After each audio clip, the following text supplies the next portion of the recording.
अस्सलाम वालेकुम। मैं डॉक्टर साहर फातना हूँ, focal person of Covid vaccination unit in Benazir Bhutto medical college. आज मैं आपसे बात करना चाह रही हूँ जो डेल्टा वायरस का जो एक वेव आया है, हमारी 4th वेव जो पाकिस्तान में आई है, और वो बहुत सीवियर वेव है। मैं क्योंकि अपने सेंटर में कोविड रिलेटेड आईसीयू और एचडीयू देख रही हूँ, so the condition are really alarming. Karachi के जितने हॉस्पिटल्स हैं वो सारे भर गए हैं। हमारे पास कराची का सबसे बड़ा आईसीयू है, वो टोटली फिल हो चुका है। हमारे एचडीयूज़ में पेशेंट काफ़ी सीरियस हैं, वो भी सारे फिल हैं।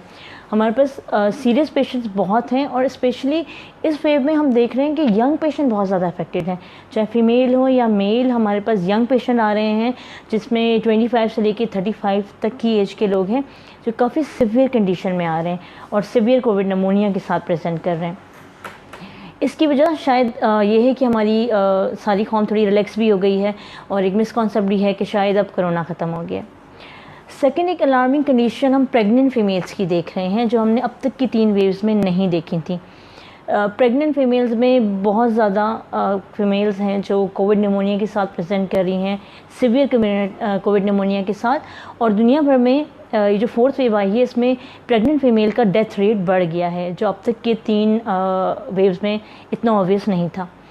इसकी एक बड़ी वजह तो ये है कि बहुत सी जगहों पे मिस कम्युनिकेशन भी है और मिस इन्फॉर्मेशन भी है कि शायद प्रेग्नेंट पेशेंट को वैक्सीनेशन की ज़रूरत नहीं है। बहुत सी डॉक्टर्स जिनको खुद इस बारे में कोई मालूमात नहीं है, लोगों को मिसगाइड कर रहे हैं कि प्रेग्नेंट फीमेल को वैक्सीन नहीं लगाना चाहिए।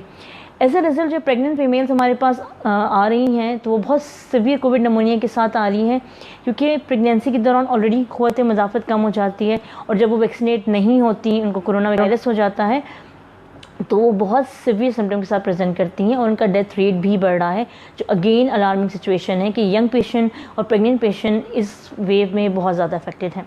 ये जो डेल्टा वायरस चला हुआ है, इसकी सबसे बड़ी प्रॉब्लम ये है कि इसके जो सिम्टम्स हैं वो मिसडायग्नोस हो रहे हैं, क्योंकि लोग उन जगहों पे नहीं जा रहे जो कोविड स्पेसिफिक यूनिट हैं। आप अपने फैमिली डॉक्टर्स को दिखा रहे हैं, जो ऑफकोर्स कोविड के लिए इतनी ज़्यादा अवेयरनेस नहीं रखते हैं, क्योंकि हम सब की भी एक स्पेशल ट्रेनिंग हुई है कोविड रिलेटेड। तो जो डॉक्टर्स इस तरह से ट्रेन नहीं हुए, उनको आइडिया नहीं है कि कोविड निमोनिया क्या है, और वो पेशेंट को मलेरिया या टाइफाइड की लाइन पे ट्रीट कर रहे हैं।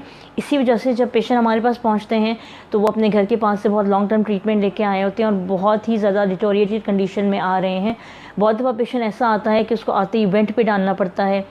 हॉस्पिटल्स कराची के भर गए हैं, आपको इंटूबेटेड पेशेंट मिल रहे होते हैं।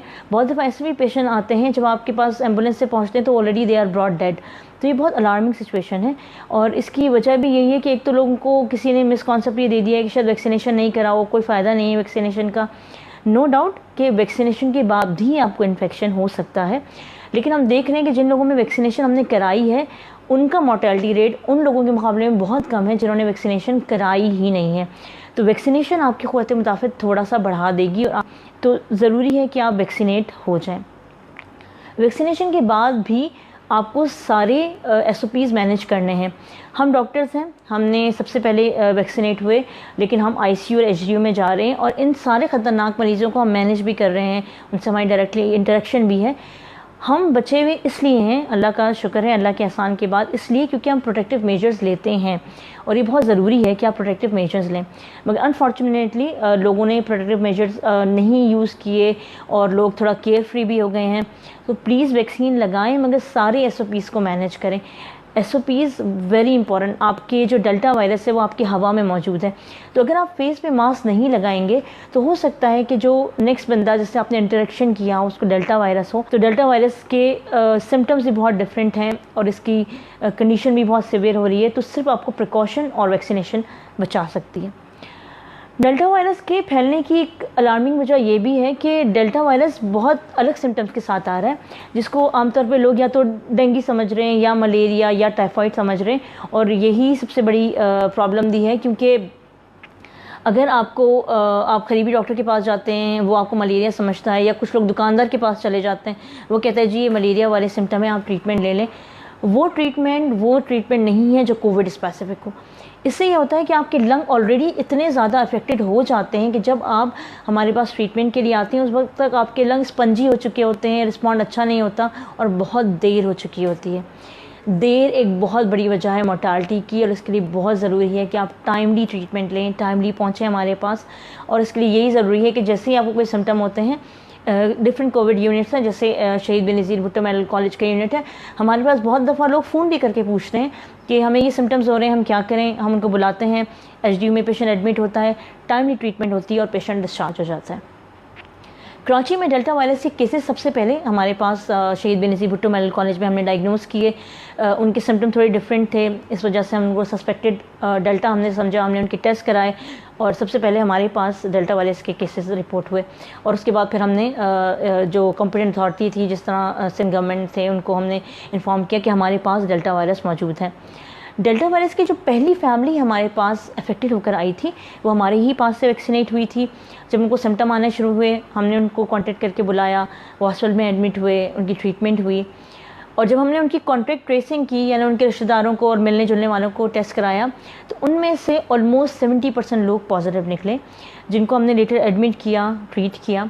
इनमें 4 साल की बच्ची से लेके 70-80 साल तक के लोग शामिल थे। मगर ये वो लोग थे जो हमारे पास से जो 18 साल से बड़े थे, वो वैक्सीनेट हो चुके थे। और जो बाकी लोग थे, उनको जैसे ही सिम्टम आया, जैसे टेस्ट पॉजिटिव आया, हमने उनसे कहा कि हम आपको एडमिट करेंगे। वो हमारे साथ कोऑपरेट किया, उन्होंने वो एडमिट हुए, उन्होंने ट्रीटमेंट ली। और अल्हम्दुलिल्लाह वो जो हमारी पहली फैमिली डेल्टा वायरस की जो कराची में डायग्नोस हुई थी, वो ट्रीट होकर घर जा चुकी है, जिसमें 4 साल के बच्चे से लेकर 70-80 साल तक की खातून शामिल थीं। ये इस बात की निशानदेही करता है कि अगर आप टाइमली आएँ, आपकी टाइमली ट्रीटमेंट हो, तो आपका सर्वाइवल रेट बहुत अच्छा है। चाहे आप बहुत छोटे उम्र के लोग हों या आपकी बहुत ज़्यादा बड़ी उम्र हो, ये सब प्रोटेक्ट हो सकते हैं कि अगर आपको टाइमली बुलाया जाए। मगर अगर आप लेट आएंगे, आपके लंग अफेक्टेड हो जाएंगे, तो ऑफ कोर्स बचने के चांसेस कम होंगे। अल्हम्दुलिल्लाह हमने डेल्टा वायरस के जो फर्स्ट केस डायग्नोस किए थे, उसके बाद हमने सिंध गवर्नमेंट को अलर्ट किया, दूसरी कॉम्पिटेंट अथॉरिटी को अलर्ट किया। डीसीज़ की मदद से डिफरेंट एरियाज़ में लॉकडाउन भी लगाए, वहाँ पे कॉन्टैक्ट ट्रेसिंग हुई, लोगों को टेस्ट करवाया गया। जो पॉजिटिव आए थे उनको हमने एडमिट किया, उनकी ट्रीटमेंट की, और उनमें से मेजॉरिटी ट्रीट होके घर जा चुके हैं। और जो हमारे पास अंडर ट्रीटमेंट है, वो बहुत अच्छी कंडीशन में भी हैं।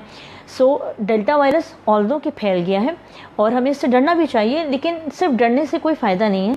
डरने का मतलब ये है कि आपको अगर ऐसे कोई सिम्टम हो तो आप हमसे कांटेक्ट करें, हॉस्पिटल आएँ, हम आपको ट्रीट करेंगे और इंशाल्लाह आप सही होकर घर जाएंगे। मगर अगर आप छुप के घर में बैठ जाएंगे, तो ना सिर्फ ये कि आप अपनी जान को ख़तरे में डालेंगे, बल्कि अपनी प्यारों की जान को भी ख़तरे में डालेंगे। So let's fight with delta virus together. Precautions करें, जैसे सिम्टम आएँ प्लीज़ कांटेक्ट करें। Thank you.